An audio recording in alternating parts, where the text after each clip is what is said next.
Hey friends, and welcome to a new concept I'm trying out called KingShot Roundup. In addition to the usual tips and tricks you'll find on my channel, we'll also be covering some things from the lighter side of KingShot. And I think nothing right now better exemplifies the lighter side of KingShot than the recent Fight Club event. And I'm breaking the first rule to talk about it. Look, we've built castles together, we've fought beasts together, and now we're boxing animatronic bears for hot dogs together. I mean, I don't even know how to explain this channel to my friends anymore, you guys. I cover a game called KingShot. It's sort of like Game of Thrones meets Chuck E. Cheese, you know? Because nothing says medieval warfare like an underground boxing ring featuring robots and processed meat. So for those of you watching who started playing KingShot in the future, basically, one day Quinn decided to put down his bow and say, you know what?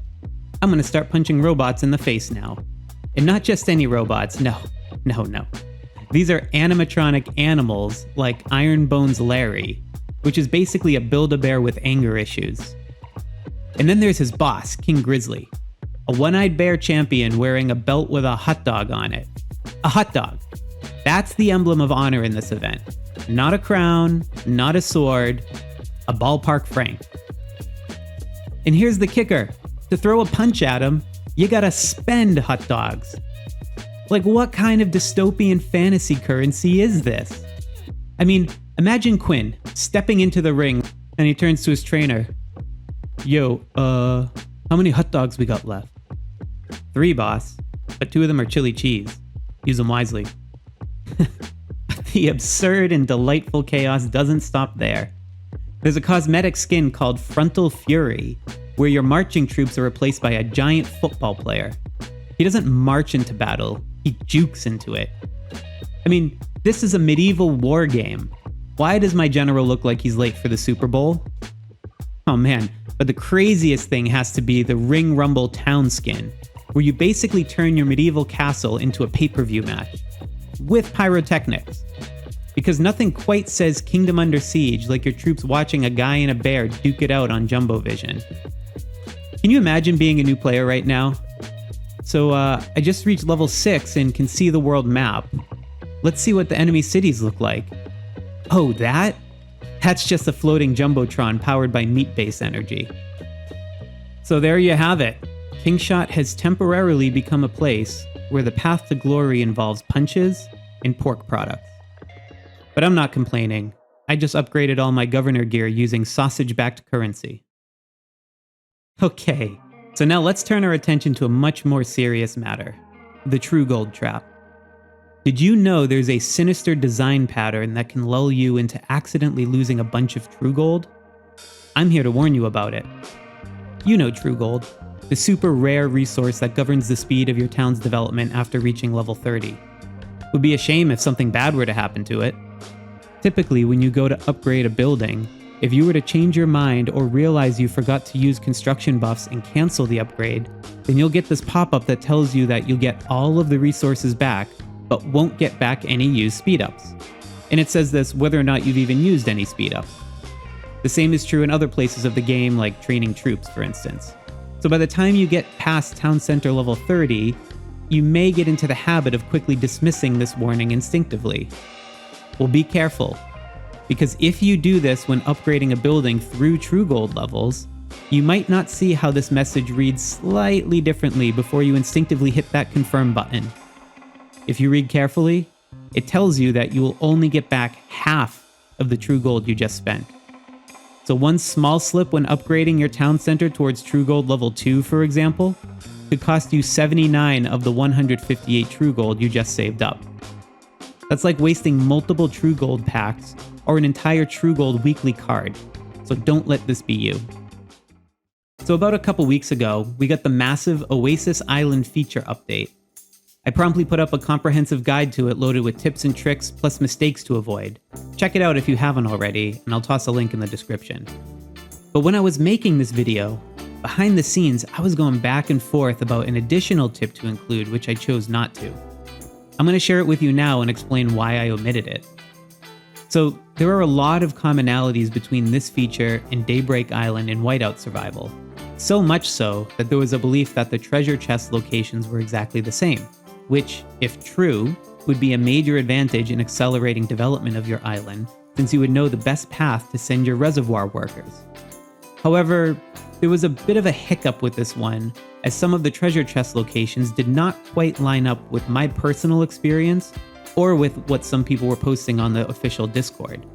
So I made the choice to exclude this guidance. But it seems over time that while not every chest has lined up 100%, the map seems to be directionally accurate, and folks are updating it to cover for any discrepancies. So I'll post a link to the latest version I've seen on Reddit below in the description, but for now it looks like the most profitable path is to go towards the left at the start, both due to number of chests and due to the value of essence within each chest. And while we're on the topic of islands, people are starting to clear enough cacti that we can finally start building some cool looking islands. Since I prioritized efficiency over the first couple weeks, my island is currently, well, let's just say that it's a good thing poor urban planning isn't a crime in Kingshot. But we're going to fix this and make it a proper place for our citizens to recharge after a long castle battle. But first, let's check out some cool things other players are building for inspiration. Alright, so this here is one of my Alliance members who has been quite diligently following the treasure map that I had just previously mentioned. You can see he has these very long snaky pathways that are opened. So this one's a bit challenging to decorate, but I think he's done a really good job here.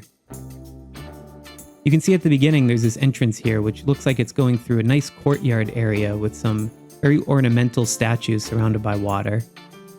And then you get into this little main market square area that has all the different shops that you could have. I imagine this house here is where this little guy lives who's the trader selling all of his fine wines.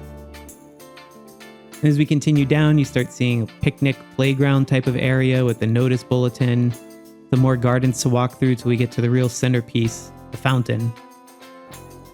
Yeah, it looks quite nice at night too. Again, another little house along the way, another one here. And we see now he's got all of these water buildings connected, some trees in the middle to break up the monotony of the water. It's a really good move. And then moving in more towards another garden area with a windmill. Yeah, and we're starting to hit the boundaries of where he's still clearing, so he hasn't filled this part in yet. Let's go in the other direction though. We see this sort of main strip of industry in town. Yeah, that's pretty cool. All the fire stuff together. This really looks nice at night, all glowing. And then we get a little bit more into, I guess, the defensive looking buildings. I mean, I know this one's technically a forester, but it looks quite intimidating, especially next to these other military-oriented buildings. That's great. That's very clever. Has an SOS on his own island. And then, oh, just must have unlocked this level 8 fountain. The new troop buildings, and we can see where his construction is for the other side that he's harvesting towards. Oh wow, yeah, he's cleared a really good chunk out of pathing through this. Get all those chests immediately. That's very well done. Cool, let's look at the next island. Whoop, almost forgot to leave a like. I guess I couldn't really call myself a YouTuber if I forgot to like something. Alright, we're gonna check out another one. This is another Alliance member of mine, and right at the start you can see there's this nice tree line to really delineate the entrance to the island into the pathways. I love this kind of rustic rock look. You can see right front and center we got the fountain and a notice board. It looks like this nice little village area up here with these cute little street signs. Some nice wines, that's always good. Some little camping areas. Oh, nice, and another little village here, some camping areas here and here next to the water. And I like really the way the water works. You can almost imagine that it's like a little bridge, even though the game doesn't allow it, that the water is just sort of flowing through underneath and connecting some of these other buildings to it. But really great use of trees and pathways. Oh, and apparently great use of hedges as well. This is our Alliance, Bro. He keeps switching back and forth between Bro and Gun, but anyway, he's decided to call this Bro City. I hope we don't change our Alliance name again, because he'll have a little bit of reshuffling to do. Oh, and then High Love. Well, I guess I'm going to have to love the island. There we go. And he's still going away. But yeah, this is really cool. He's kind of chewed this out almost in a perfectly straight line all the way through. I think that really allows some interesting design options for the development of this island. Yeah, this is another cool one. I also like this double tile look that we see here. A little bit of the squares in between to break it up. But you can kind of imagine there's going to be a main road that goes there, but it really separates this messaging here and just all the trees and everything. Did a really great job. Yeah, that's fantastic. All right, so I got one other island here that I really like for its use of compact space. I mean, you can tell this was all done before all these cacti were cleared out for the reservoirs, but I think with the space that it had, if you just imagine if it's a newer island and you're looking for a way to decorate it, good use of filling in some of the gaps here. I really like the trees surrounding this hut. And I like this little pathway, again, this very kind of rustic feel that goes between it. And just having sort of like all the interconnectedness. Like I can imagine you've got some sort of defense here to protect all the food and alcohol being produced. Got some nice little garden features here. And the spring is near the fountain, which I think makes a lot of sense, that water element tying them together. You could almost imagine the fountain sort of off limits, but this is where you actually would go if you were a resident, partake in any enjoyment of it. And this nice little camping area here too. You can just see someone sitting there by the fire, some space to eat, little camping tent, cooking some stuff. I also like how they have this little dirt road that's connecting to where the sand is, which would otherwise have been broken up by the grass. I think that's a really smart use of it.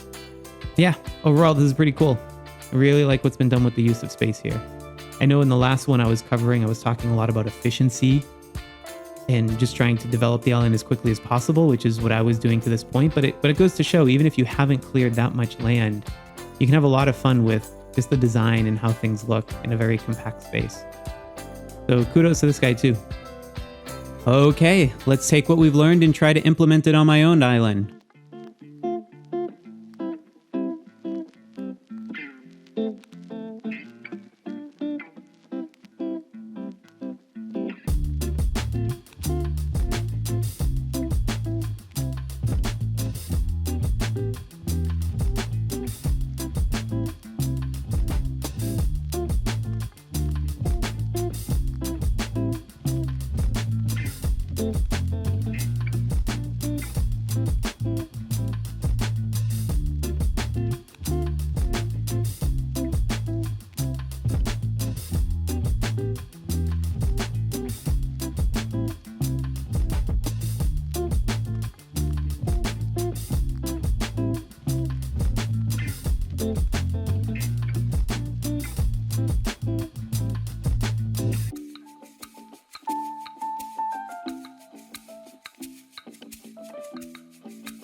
All right, and we are back from our montage.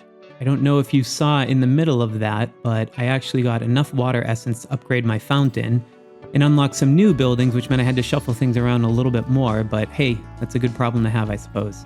Anyway, let me walk you through what I was thinking about when building this. So I wanted to preserve the sort of history of the island with the very first spot where it was landed, and make this sort of grand entrance pathway with the banners and everything there, and walking through towards where the fountain was discovered. I know it's not the exact point, but, you know, taking a little creative liberty here. And this becomes sort of a central square around which the rest of the island is built off of and is connected to. So on the right-hand side here, it was really important that I started thinking about a sense of place for each of these. And I imagined it was a little bit of a rustic neighborhood over here. And you can see I used the houses that have that straw thatch type of roof. So I gave them this little playground here and camping area as an amenity. That's where I decided to put the picnic basket area. And I even gave it a little scarecrow too, just to help keep the birds away. But I really wanted to keep this sort of rustic aesthetic going on here. So did a lot of dense trees, different pathway that kind of cuts through here, and then a very small little commercial zone for them to get supplies without having to go all the way to the other side of the island. But you can also see this is where some of the trades are, right? So they have windmill, lumberjack, fishing area, and blacksmith with some ore. And it was important to me too, if I was thinking about this would be a really critical spot for harvesting raw materials and maintaining industry on the island. So it made sense to put some sort of guard post here to sort of watch over it and make sure there's no trouble. But I also still wanted to keep the wooded aesthetic, particularly around this forester hut. But anyway, I'm quite pleased with how this corner came out. And then we go sort of back into this main area again, and I tried to make it so it looked like the water was flowing out of this fountain and going along all through all the different parts of the island and giving it more of a sense of interconnectedness in addition to the pathways between them. So we have this fountain here and some of the water comes back, and then there's actually the springs that you would be able to use if you were... Oh, actually that tells me I should probably have retrieved that so that way these guys can actually get to the fountain. Let me do that real quick. All right, perfect. So now people will be able to actually get to this fountain and participate in it. I like to think of this being such a key resource that it's a little bit off limits for, bathing in, but you would have this little area over here if you so chose. And then from here, I did want to have some sort of protection. If you were to attack the island, this is the area where it's most exposed. I'm reserving some future space here for some additional military buildings, but I thought this was a great point for the sentry tower. You have a large area where you can see. I kept these shrubs here and continued on from this main area. So they were low-lying. You'd have really good visibility if anyone tried anything funny, and letting people know that this is guarded on the entrance here. And then same thing too with the dock area. I really, really wish there was a way that you could connect this water in to complete the illusion, but we'll just have to pretend. But anyway, this squares off this little area, provides some protection, and then we get more towards this garden area. And I was starting to build this out in a very symmetrical fashion, and then unlocked this amphitheater, which really seemed like it would fit in this sort of garden, stately type of place alongside a conservatory and different statues and gardens. So I made this more like a, another center area where people can gather, but also, a bit more cultural feeling to fit in with the rest of the vibe. So I continued with the theme there and made a nice little quiet carved out path to the side of it. And I think it fits really nicely there. I still have some cacti here, so couldn't quite complete this and couldn't quite move the water through here, but we'll get to that at some point and continue building out here, I'm sure. But once you get through this area, you start to enter another residential area. In this residential area, because it was different houses, I wanted to have a bit of a different vibe to it. I wanted to feel more ordered and structured. So you see the kind of more angular grid that these houses are aligned on. You have playground and swings for children and whatnot. It almost makes it feel like it's a slightly more upper class area than this more rustic one where these folks would be working in probably the base level industries. This would be more of your middle class area, and it connects right to the major commercial base where you can see the bazaar, the brewery, again, some other trades here and such, as well as a major restaurant and an area where they're cooking and providing a lot of the food for probably all of the buildings here, as you can imagine. I added to some of the tables outside, even put a little chair in case you were waiting if there was a line. But all in all, you could see this becoming sort of the foundation of a bustling commercial district. At some point, I'll probably put in that floating market, maybe somewhere along here, as I continue this water in through, again, to just kind of give it a sense of continuity throughout the rest of the island. And then if we follow down here, again, this would be another area where someone could presumably come into the island and cause trouble. And unlike this area where I had all of the hedges, I kind of thought it would be interesting to do some low-lying trees here. And I sort of think of this as a bit of a compromise. On the one hand, you would want to have some sort of military installation here that has good visibility and is able to see. But yet you could imagine that the residents living in this area and where all the business and commercial center are don't want to telegraph to an invader that you would be able to see it. So I like to think that there was some sort of argument or fight and these low-lying trees were compromised so that it gave some hidden aspects to what was actually behind here and make it safer, yet not impede on the visibility of the military buildings here. And then lastly, we have this other little bonfire here. Again, I'm thinking of this more in a military sense, and I'll build eventually more military buildings as I unlock them here. But for now, it'll just sort of sit to itself on the side. And you can also see here too, we've got sort of this dirt road here where the folks for the reservoir are hard at work clearing out the rest of the area. And I sort of repeated that over here on this side too, a little service entrance, so to speak, where they're continuing to do the pathway, but it's all kind of planted off and roped off, so it's not disturbing any of the residents in this upper class area. So if I look towards the next couple buildings I'll be unlocking, we'll have this bustling tavern, which I think will fit great in that commercial district, probably next to the brewery, along with this floating market, which I can put in near where the water is. So I think we'll really just continue building off that area, and then there'll be some more military buildings that I'll eventually unlock as we continue to upgrade our fountain. And they'll fit naturally right along this coastline here, and probably in the space that I reserved here. So all in all, I like how this came out. I'm pretty pleased with it. I think it tells a story. Everything has a sense of place. There's a good amount of detailing in it. And yeah, I think it's just one that other folks will like too. So I'm going to go ahead and give it a like. And I hope you do too. And I don't mean like the island in game. I mean, like the YouTube video. I prefer that one. But anyway, I hope this was an entertaining experience for you, but also helpful as you're thinking about how to design your own island.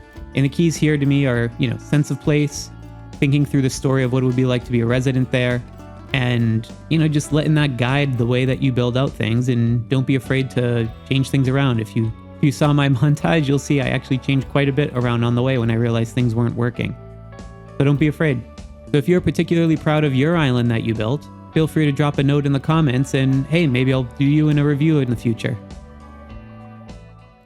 Many of you may remember my Ultimate Kingshot Combat Guide. If you haven't watched it yet, I highly recommend it, and we'll link it in the description below. In that video, I mentioned that the damage formula was kept secret by the developers. They basically designed the whole battle system using invisible ink. I also said that I would provide an update if anything ever changed. Well, it looks like there is indeed an update, and I've been following this one on the official Kingshot Discord channel for the last few weeks. Daryl posted what he believes to be the new best interpretation of the Kingshot Expedition battle damage formula. Now, for those of you who are not already familiar with Daryl, he's an amazing contributor to the Kingshot community. He's constantly helpful to players on the official Discord, as well as runs the Kingshot database and guides websites, which you should definitely check out if you haven't. So when he makes a post like this, it is only with a lot of thoughtful consideration that went into it. So let me first summarize a bit what he's claiming about the damage formula, and then I'll share my own thoughts and reactions to it, as well as the follow-on strategic implications. And if your eyes haven't glazed over yet, good news, we're about to enter algebra territory. So the premise of his claim is that the damage troops deal to other troops in the simulated combat rounds are a function of four things: a damage coefficient, which we'll get into in a moment, the square root of the number of troops involved in battle, and the attack and lethality stats. Notably, the position of the attack and lethality stats in the equation he shares means they are equally important in terms of formula impact, which if true, could impact the priority of building these stats. We'll circle back to the full implications of this in a moment. The square root of the number of troops is also a new factor that wasn't on anyone's radar before. This would imply that there are diminishing returns as marches and rallies grow larger and place even more of an emphasis on player stat differentials later in games. This is also interesting because we already see diminishing returns on the additional troop capacity per upgrade as the command center gets into true gold levels. So this would mean that there are two separate sets of diminishing returns when investing in troop capacity. And lastly, we have this damage coefficient, which needs to be defined even further since it's actually doing a lot of work in this proposed damage formula. Daryl proposes that this coefficient is based on built-in base damage value for each troop, and that the defense of the troops receiving the damage reduce this value. The proportion of these two values yields the damage coefficient. It's not specified if this is calculated by the delta of the two values or by a ratio. So his implication in all of this is that enemy defense is still lowering damage dealt, but in a slightly different way than previously thought. Daryl also posits that while attack and lethality are equally impactful in this new formula, it still makes sense to prioritize building lethality where possible, since the average player will typically have less lethality than attack anyway. Thus, buffing lethality still provides a greater impact. Now, if all of this is true, then it would represent a big step forward in our understanding of how to optimize battle outcomes.